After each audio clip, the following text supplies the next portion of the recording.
Hey everybody, it's Jason with Parallel Reality coming back with you here today.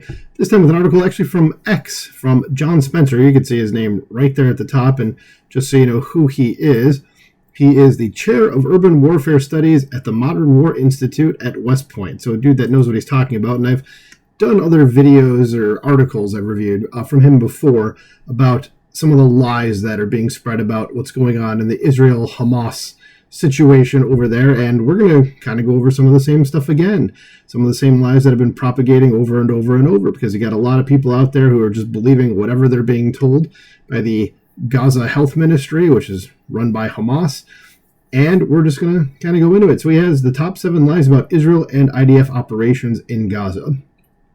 So it says, in an era of weaponized disinformation, few militaries have been more vilified or more wrongly accused than the Israel Defense Forces, or IDF.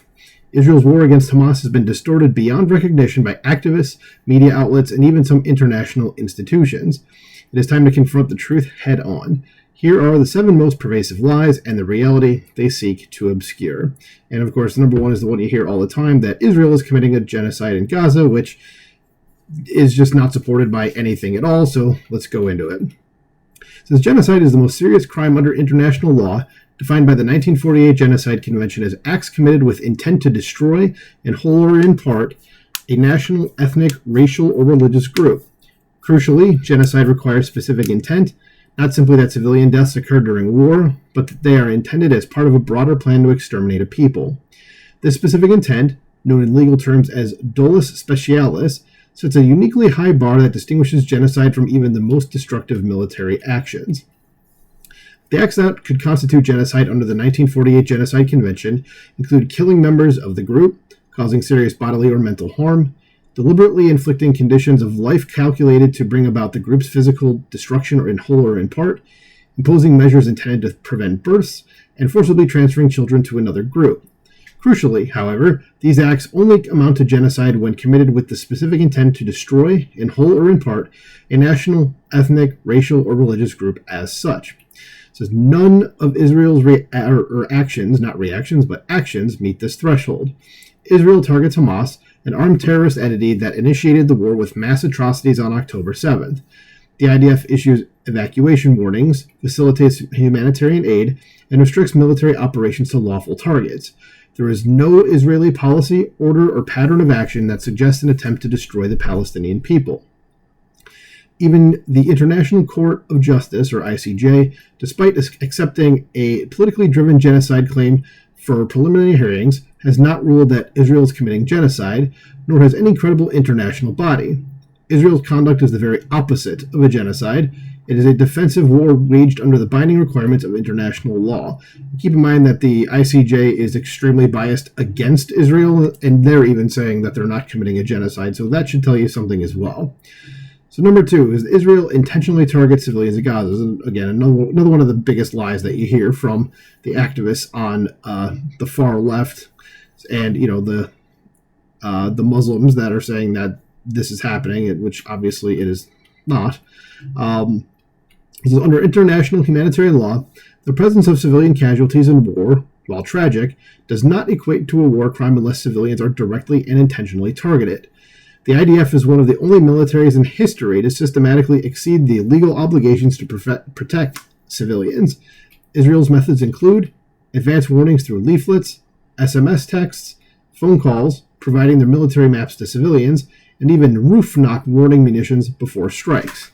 Establishing humanitarian evacuation corridors, constant aerial surveillance to abort missions if civilians are detected near targets, use of precision-guided munitions to minimize explosive radius, use of call-out tactics to surround areas or buildings, call all personnel out, and then using facial recognition to identify Hamas militants within the crowds. Frequent cancellation of planned attacks when civilian presence is deemed too high, even at significant operational cost. In fact, Israel routinely refrains from striking legitimate military targets because of the potential for civilian casualties. It says, as documented in multiple cases during the current conflict, Israeli forces have walked away from critical high-value targets, that'd be senior Hamas commanders, simply because women and children were nearby. No army in the world holds fire to the degree Israel does in the face of an enemy that embeds itself inside a civilian population. So, sorry to the folks who are trying to say that Israel intentionally targets civilians. That's Hamas that does that. So line number 3 says, the civilian to combatant ratio in Gaza proves Israel is committing war crimes. In fact, it's going to prove the opposite of that. And that was one of the previous articles that I went over by John Spencer probably like a year ago. It is in the playlist that I have set up for this, the Israel, Palestine war, whatever the heck I have it called. I don't know where it is or when it was done, but John Spencer wrote that article, and it was like, yeah, this whole thing about the civilian to combatant ratio and war crimes, yeah, it's proven wrong. Okay. So it says, one of the most dangerous and misleading claims is that civilian casualty figures alone prove Israel is committing war crimes. This is a fundamental distortion of international humanitarian law, or IHL. Isn't that the International Hockey League? But anyway, under the law of armed conflict, the legality of an attack is not judged by its outcome, such as the number of civilians killed, but by what commanders knew or reasonably could have known at the time of the attack. The legal test is proportionality, whether the expected incidental harm to civilians was excessive in relation to the concrete and direct military advantage anticipated. War crimes are not assessed by the after-the-fact body counts.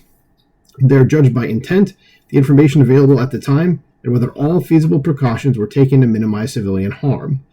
Armchair statistics about civilian deaths, especially in an urban war zone, tell us nothing about the real-time decisions, legal standards, and battlefield conditions that define lawful conduct.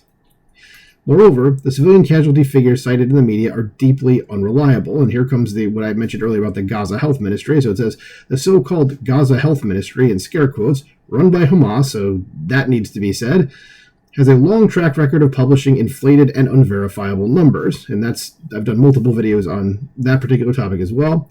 Those independent reviews have shown that its counts include combatants among civilian tallies, double count deaths, and list names that cannot be independently confirmed. In many cases, their reports have even included civilians killed by Hamas's own misfired rockets. These are not neutral casualty assessments.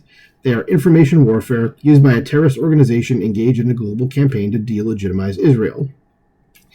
Even if it were somehow possible to determine the exact ratio of civilians to combatants killed, which it is not in the midst of a dynamic urban war, the claim would still be legally and morally meaningless. Hamas fighters deliberately operate without uniforms or insignia and embed themselves within civilian areas. And keep that in mind as well. You need to know how these people fight, because that will explain something about the civilian death toll. They do this on purpose, is kind of the point. So they store weapons in schools, launch attacks from hospitals, and use ambulances to transport fighters. Many fighters are indistinguishable from civilians, so that's a key point as well, including minors recruited or coerced into service. It is legally incorrect to treat all women or anyone under 18 as civilians. Hamas trains and deploys child soldiers, blurring lines even further.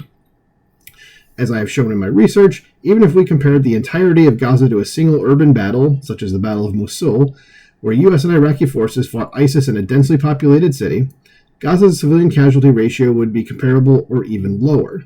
But this entire framework is wrong. Civilian to combatant ratios without context are not how wars, military operations, or individual strikes are judged, legally, morally, or ethically. What matters under the law is whether a commander took all feasible precautions, targeted a legitimate military objective, and ensured the expected civilian harm was not excessive in relation to the anticipated military advantage. To demonstrate the absurdity of this casualty-based framework, consider the Korean War, during which an estimated 2 million civilians died. I had no idea that was that high during that war. I don't know much about that particular war, but I did not know it was 2 million civilians. That's ridiculous. So for a 37-month conflict, this averages more than 54,000 civilian deaths per month. Again, that's a crazy number. Thus, using those figures, without context, cause, or operational detail, to make moral or legal judgments about the conduct of that war would be nonsensical. And yet, that is exactly the logic being applied to Israel. There's a lot of stuff that gets applied to Israel that doesn't get applied to other places or battles or anything. Wonder why? It says this is not and cannot be how war is judged. If raw casualty ratios were the sole metric of legality, no democracy could ever defend itself against an enemy that fights from within a civilian population. That is not justice. It is surrender by legal distortion. And I did want to point out about the Battle of Mosul. I think it might have been John Spencer that wrote another one of the articles that I reviewed, or somebody else, but I'm almost positive it was him.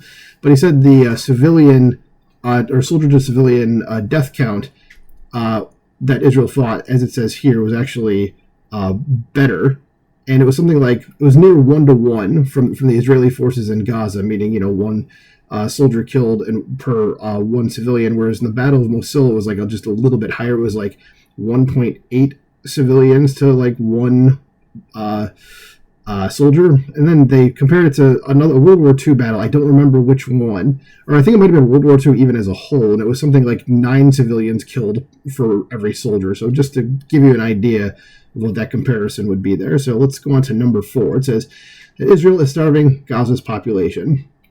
Since the accusation that Israel uses starvation as a weapon is flatly contradicted by facts on the ground and by the sheer scale of humanitarian aid Israel facilitates even during wartime. Since October 7th, according to COGAT, that's the Israeli government body coordinating humanitarian operations, almost 100,000 trucks have entered Gaza carrying 1.75 million tons of aid, including humanitarian supplies, medicine, and food, at a volume that in some periods has exceeded pre-war levels. In addition, Israel has also facilitated the supply of water and fuel, and even enabled the construction of numerous field hospitals.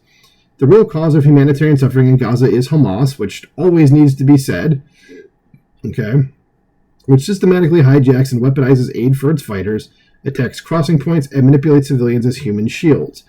Israel's commitment to facilitating aid, even while its soldiers are under fire, is unparalleled in the history of warfare. Yeah, I mean, can you imagine, like, in World War II, if you were to go look at that and find out that, like, oh yeah, while we were, destroying Germany in the war, that we were providing aid to them at the same time, like to the civilians, you'd be like, why?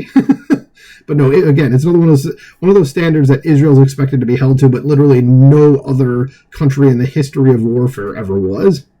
So number 5, it says Israel indiscriminately attacks hospitals and schools, and I could say no, that's Hamas.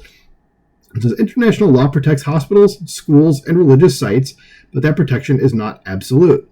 If these facilities are used for military purposes, such as storing weapons, housing fighters, or command operations, they lose protected status. Hamas has repeatedly and systematically turned Gaza's hospitals into fortified military compounds and terrorist staging grounds, a grave violation of international humanitarian law. Yeah, they don't care, though.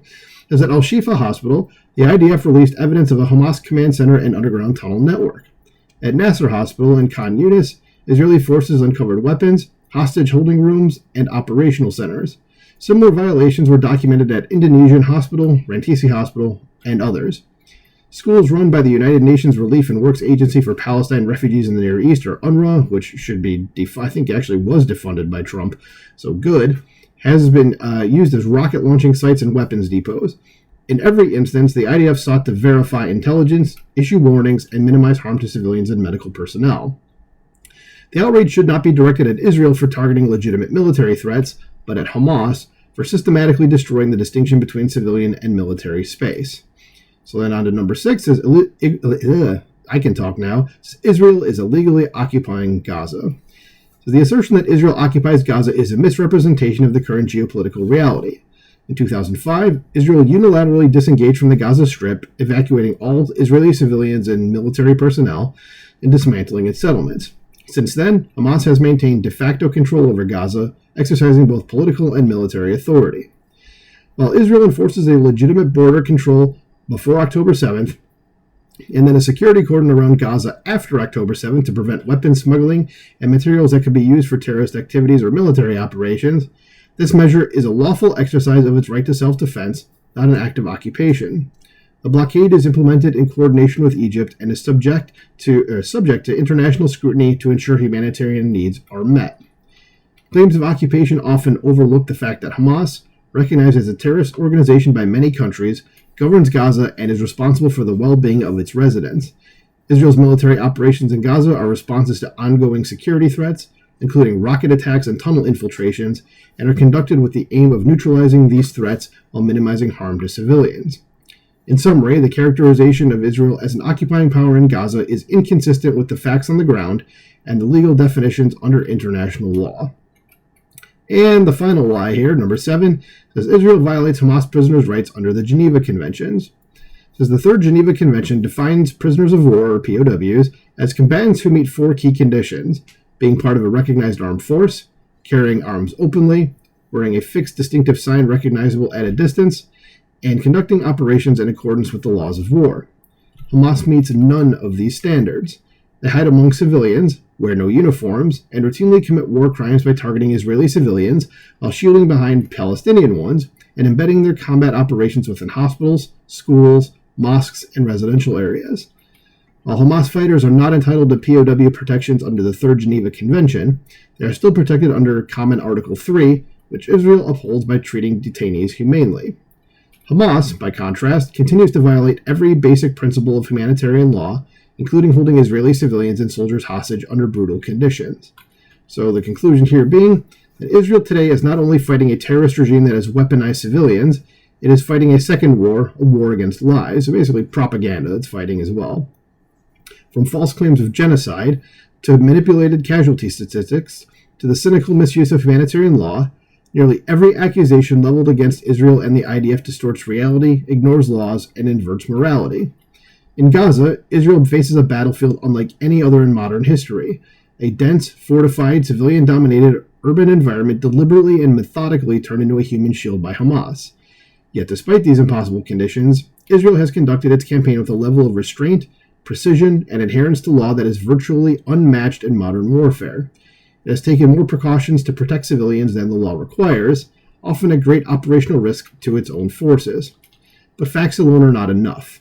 They must be defended, clearly, forcefully, and repeatedly, against the tide of weaponized disinformation. The IDF's conduct is not a violation of international law, it is a defense of it. It is not a stain on the laws of war. It is a case study in how democratic nations must fight even when facing enemies who recognize no law, no morality, and no distinction between civilians and soldiers. In a just world, Israel's efforts would be recognized for what they are, the very definition of lawful and modern warfare. In the world we live in, however, defending these truths is not optional, it is essential. And that is the end of the article.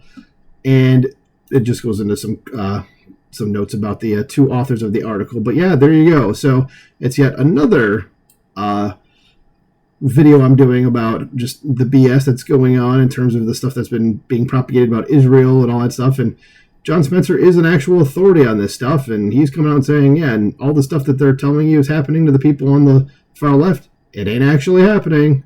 So let me know what you think about this in the comments below. Please like, share, and subscribe, and I'll talk to you soon. Bye.